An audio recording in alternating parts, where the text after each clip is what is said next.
Hi. Occasionally, I'll take the camera out on a hike, and if there's something on my mind that's been festering for a little while, I'll talk into the camera here and there, and at the end of the walk, I'll um, I'll see what I've got, and if it's a kind of a coherent set of thoughts, and it's worth kind of keeping in some way, then I'll edit a video together and I'll load it up for posterity and maybe to reflect on uh, at some time in the future, or to share some ideas with people. And last week I was up in Newcastle for a few days, and I had a day on Thursday on my own, time to kill, and I decided what I'd do is I'd go into Newcastle and I would go down to the coast. It was a beautiful sunny day like it is today, and just catch a bit of sea air because living in the middle of the country here, I don't get to the beach very often. So I went on there. I went on this walk, and an idea came to mind. Something had been festering for a while, and that is about the values that policymakers, regulators, politicians, media. Well, not so much media, but they report on it. But the policymakers that they are kind of bringing it into where we are in 2023, and what seems to be coming down the track in the years to come. And I've begun, I mean, some examples, for example, just some examples, excuse me. um, I made some notes here to try and get my head together. Is that in the UK, they've got what's called the Online Harms Bill. And this is kind of a bill that's promoted as being reducing harm to children or risk to children getting exposed to, disgusting content online and so on. But this particular bill is one of a number of bills that's been implemented or coming down the tracks in Australia, New Zealand, Canada, USA, and elsewhere, and all at the same time. Interesting, but it's the casual approach to increasing censorship and the cancelling of kind of media commentators or current affair commentators who challenge one, authority, and two, the legacy media. So politicians, none of us voted for this stuff, but politicians have got behind it and are, with few exceptions, are pushing this through to royal assent around about kind of right now. And there's also the energy bill in the UK, which includes provisions to actually imprison citizens and fine them who refuse to comply with government edicts on energy regulation. So, for example, the installation of heat pumps. And that's kind of strange. Out of nowhere, a 440-page bill went before Parliament that included provisions to imprison citizens. Politicians go along with it. Hang on a second. Then there was, of course, the last 3 years, the pandemic response, the curtailment of freedoms, introduction of mandates, and the way politicians just casually complied with what was being pushed down to them from the very, very centre in government to say, you need to approve this, you need to promote it, and get out there and play your part, sort of thing. There's also now, we've got increasing talk of digital IDs, and personal IDs were rejected in the UK about 20 years ago when Tony Blair's government was floating the idea, and it didn't get off the ground. But we're now casually, including politicians, talking about digital IDs in central bank digital currencies. Where I think I was reading something yesterday where there's 115 countries are now implementing plans to putting pilot programs in place on central bank digital currencies, and and all of that threatens savings, spending, and privacy on what we spend our money on. Then you've got the 15-minute cities or the C40 initiative. You've got the ultra-low emission zones or clean air zones. And we've just had implemented just over a week ago the 20-mile-an-hour zone in built-up areas within Wales. All of which have been introduced or being introduced and promoted without any democratic mandate. And there's more. Politicians struggle to define women these days, and they kind of think, well, hang on a second. So politicians seem to me ever more detached from voters, and they've seemed to have lost the connection to commonly accepted values that have defined the way we've lived for as long as I can remember. And so values such as, freedom of speech, personal privacy, the idea of a modestly sized government, so not government overreach, not some libertarian view of completely eliminating central government, or what they, talk about small government, but something, moderately sized government. The notion of subsidiarity, where there's kind of devolved decision making, that's kind of under threat now. As more and more decisions seem to be being taken in the centre. Freedom to choose how we live, as long as we're within the law. What business is it of any government to determine how we live or where we travel or how we travel and so on and so forth? As long as it's legal, we should be allowed to do kind of what we want. And so this notion of freedom of movement seems to be under threat. Lots of talk about restricting the number of flights people are allowed to take, short-haul flights maybe in particular. And there's, finally, protection of property rights and so on.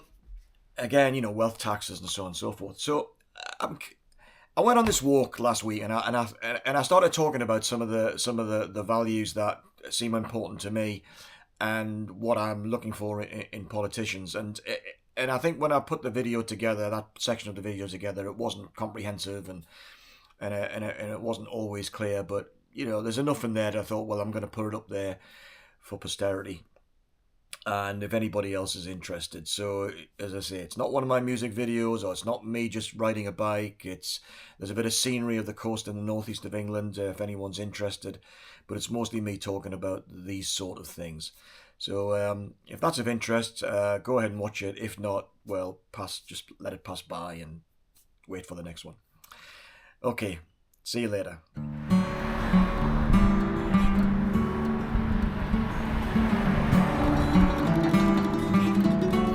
Welcome to Jasmine. This is a suburb of Newcastle upon Tyne, where I was brought up, and first time staying here for quite a number of years. It's changed quite a bit.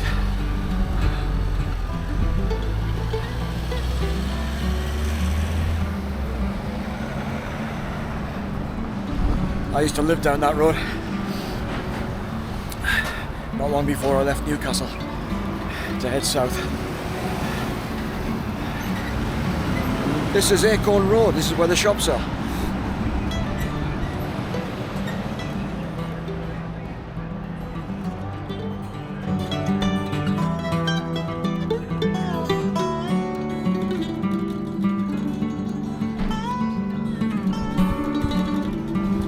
So I'm wandering into Newcastle today.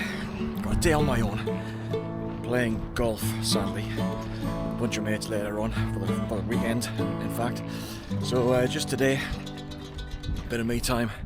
Gonna take a record back, hopefully get a replacement, and then maybe ride the metro down to the coast. Well, this used to be my local pub back in the day. Fantastic pub. I'm told it's a bit upscale these days. Like a lot of the students here. It's a big big student area is Jasmine. But I think everything's gone a bit upscale really. Students are better dressed, mostly better behaved, I think. And the whole place kind of reflects that. Well, today I want to talk about values.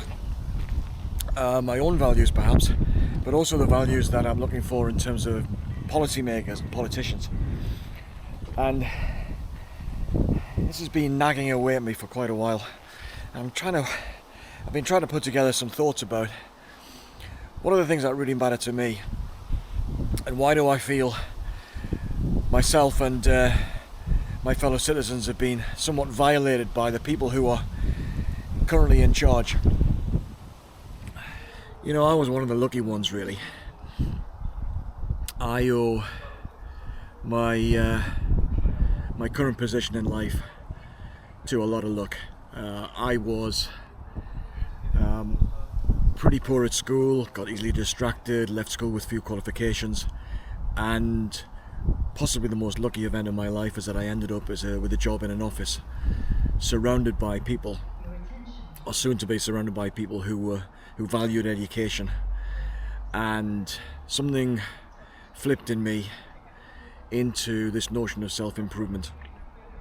And I don't want to be too self-aggrandizing about it, but I took self-improvement really seriously soon after I started working in an office.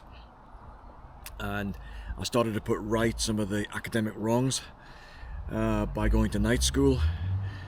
But I also, outside of that, I was always also conscious of that I didn't have the airs and graces of somebody who had good social skills, and so I took an interest with a friend of mine into trying to improve our communication skills and kind of building more confidence and being kind of less concerned with what other people think.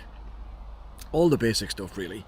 So this friend of mine, myself, and Mick, or Mickey as we used to call him, we embarked on this route of self-improvement. So one of the things that I look for in regard to that is an acknowledgement from policymakers that people have an interest in improving themselves, that they're not written off by the early years at school, or the family background they've got, or the colour of their skin, or their sexual orientation, that basically people can go out there and make a life for themselves. And if they want to embark on a path of self-improvement, it's not something to be ridiculed, it's something to be applauded. So I look for politicians who acknowledge that that is what people want to do with their lives. So I started out as a working class lad in a family where my parents didn't value education, that they had very little disposable income. It was hand to mouth, me and 3 other brothers living in a modest house. And by virtue of the policies, the government policies at the time with regard to education, and this is moving on into my late teenage years, is that they used to offer full grants, so financial grants to working class students going to university or polytechnic. And I was the beneficiary of one of those. I was able, after working for a few years in this office that I mentioned, I was able to go out there and give up a job and enter full-time education for a few years.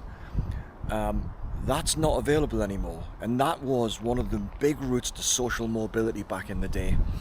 And these days, now everyone, well, 50% of teenagers go to university, and they have to pay, and they end up with £40,000-50,000 worth of debt after 3 years, and they kind of have to make their way in the world with the burden of either a higher tax rate or a loan, depending on how you look at it. And I think that's really restricted social mobility. So although people are getting education, more people are going to into higher education, which is a good thing. One of the consequences is that everyone feels constrained in terms of being able to manage a financial future with that burden around their necks.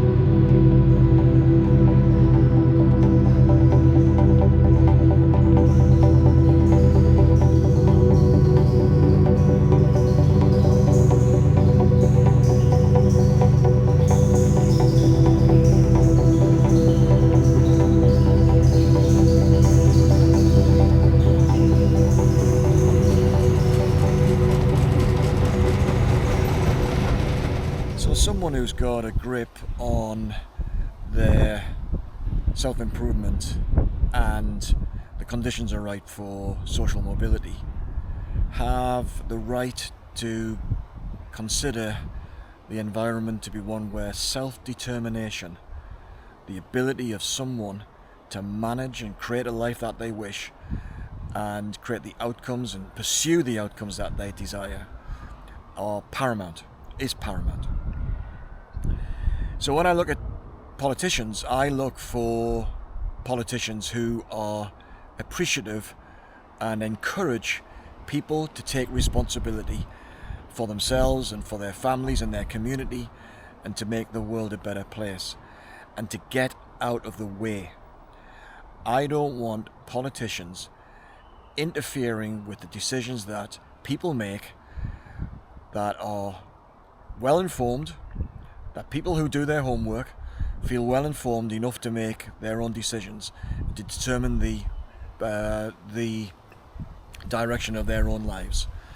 Now, I'm still raging 2-3 years on from the persuasion and the coercion that went into promoting jabs and jab passports. Anyone? The idea that society, the politicians, could restrict what you could do in your own life, to kind of suspend the notion of self-determination and taking personal responsibility for something that we know didn't have the effect that it was purported to have, that it didn't do what it said on the tin, as it were. So I don't want politicians to interfere. Politicians are there to do the bidding of their constituencies, determined through the process of elections and the publishing of manifestos, and then the carrying out of the promises that are made to the electorate. I don't want politicians interfering into any law-abiding citizen's life. I'm conscious that some of this video, I'm sounding quite strident, but I'm trying to focus on values. I'm trying to get to the heart of what we do, and the choices that we make, and the choices that I make, and the role of politicians and policymakers in that. And as I've suggested, I'm still raging that over the past 3 years or so, policymakers have overreached in that regard. They are interfering in the decision making and the personal responsibilities of law-abiding and well-informed citizens. And for that, I will not forgive them. So forgive the stridency, but it really matters to me.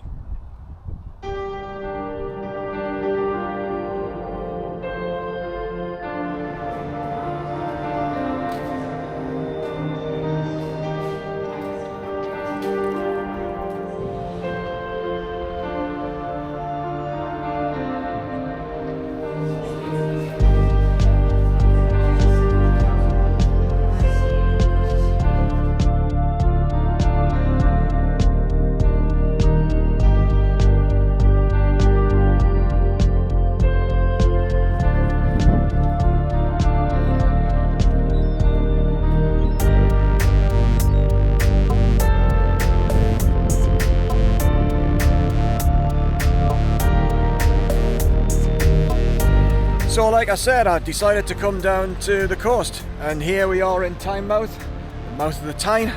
I'm going to King Edward's Bay here over my shoulder, and I've decided what I'm going to do is I'm going to, instead of getting back on the metro and going back into Jasmine, I'm going to walk up the coast to Cullercoats, where the bay there is where I used to go when I was a child, and I'm going to catch the metro from there and then go back into Jasmine, into Newcastle upon Tyne. So yeah, absolutely fantastic day. I think it's the 21st of September. It's warm, it's sunny, people are out there surfing and swimming. It's fantastic. And living in the middle of the country, I really miss this. I really miss it, especially this time of year when the beaches are largely empty, but you can see the surf coming up and the big skies. Fantastic. Nice part of the world. Come and visit.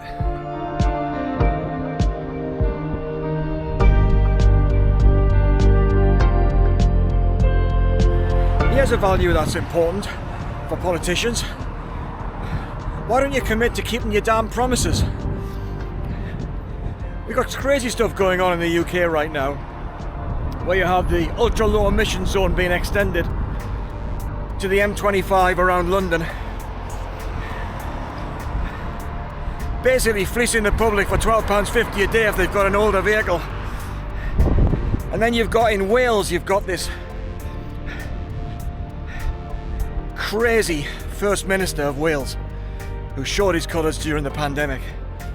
What an absolute tyrant. He's decided that he's putting, as of last Sunday, 20-mile-an-hour speed limits on all side roads. Not when the schools are opening or closing, when there's lots of kids around, just 20-mile-an-hour zones, which is going to make it even worse. Supposedly it's for the environment, but it's going to make it even worse because cars don't run that efficiently at 20 miles an hour as they do at 30 miles an hour. Anyway, that's another topic of another video, probably made by somebody else. But it's just crazy that these people feel that they've got this legitimate authority to go ahead and put these draconian measures in place. Measures that weren't in any manifesto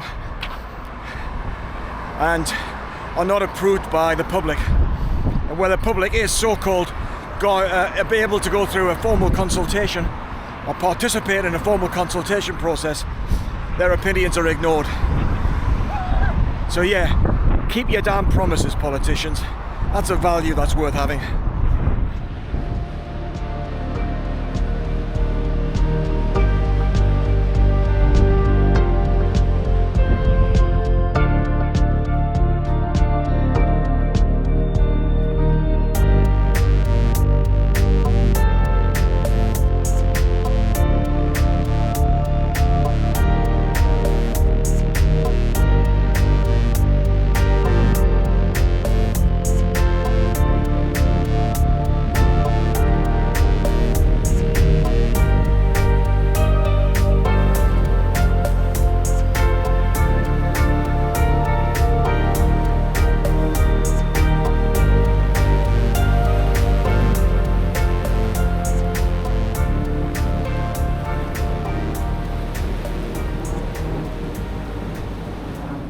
One of the other values I put great store in is the value of humility. Now, I'm not talking about the general public and individuals. I mean, people will be what they will be. But if you're in a position of being a policymaker or a politician, then I expect you to show a little bit of humility. Because politicians are generalists. They're not specialists. They're not experts. And they have to deal with a wide array of different policies. And they're members of political parties, and they are often mostly directed by the whips. So I'm going to give a little bit of slack to politicians.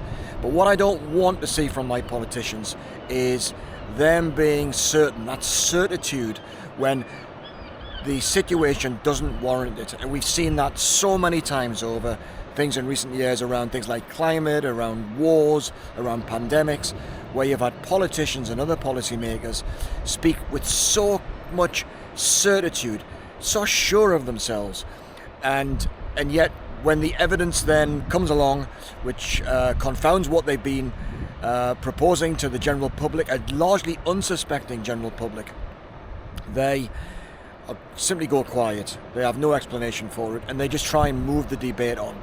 So as far as I'm concerned, one of the most important things I want to see in my politicians is for people to show a little bit more humility, to be a little bit more circumspect in declaring what they say is facts, when really they're spreading misinformation because they're not certain of what they're saying.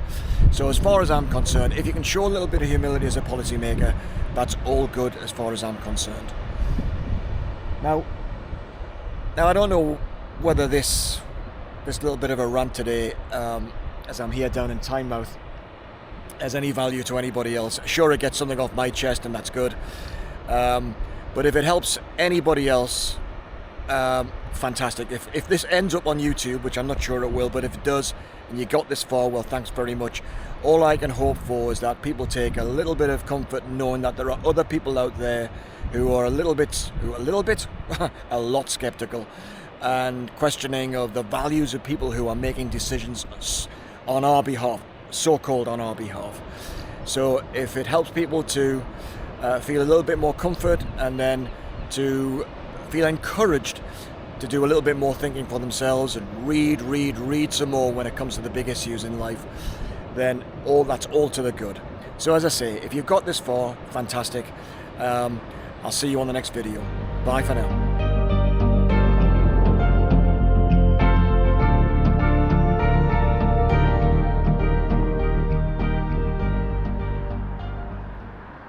So there you go. That's me ranting, sometimes quite stridently, on the notion of values amongst policymakers.